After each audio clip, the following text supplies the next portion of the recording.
let's get straight into the action. Our first matchup of the day was a rematch from week 1.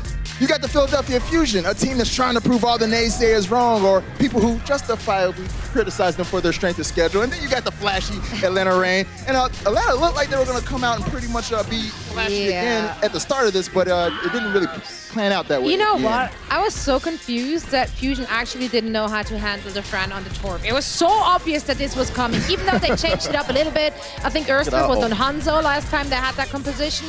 Now it was a little more bunkery, but it worked so well that they went 100-0 on that round. That was a bit surprising to me, honestly. Yeah, it's almost like their speciality now, isn't it? It's a shame they can't run Torb on every map.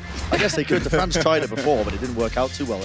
Yeah, I mean, if they'd run Torb on every map, they would have lost, but then they lost anyway, so maybe they should have run Torb on every map. You never know. I think my takeaway from this as well is that the Philadelphia Fusion, I think we weren't really sure whether they were wildly inconsistent because Boombox was out of the lineup or because they are just a wildly inconsistent team. We saw them last season. They are an inconsistent team. They can occasionally get a bit tilted or not be in the right state of mind, and they can underperform a little. Now, even when Boombox came back into the lineup in the middle of this run in stage 1, they didn't look great when they played against Injustice, but this version of Philadelphia Fusion looked pretty good, honestly.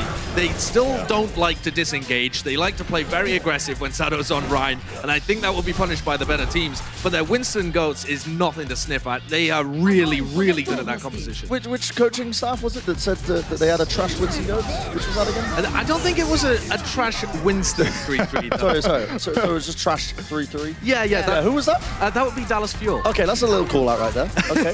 Wow, Josh Savage. Can't let anything go. This was class, though. Look at this. Neptune, this is what I like about Neptune, or just this entire squad in general. They got so much personality on the Philadelphia Fusion. Yeah. In terms of their individual players. Like Neptune, he's a little bit cocky, he's a little bit arrogant.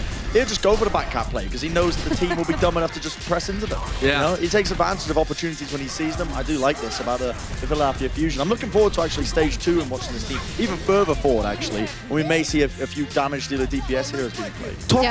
Talking about their mentality as well, I think the Atlanta Reign, you've got to say, looked a little tilted over the course of this map. Yeah. Their comms showed it as well. They were not in a great state of mind as this went further on. And they've got as a team, this was an issue that we tried to identify a little throughout stage 1, and it could be an issue for them forwards.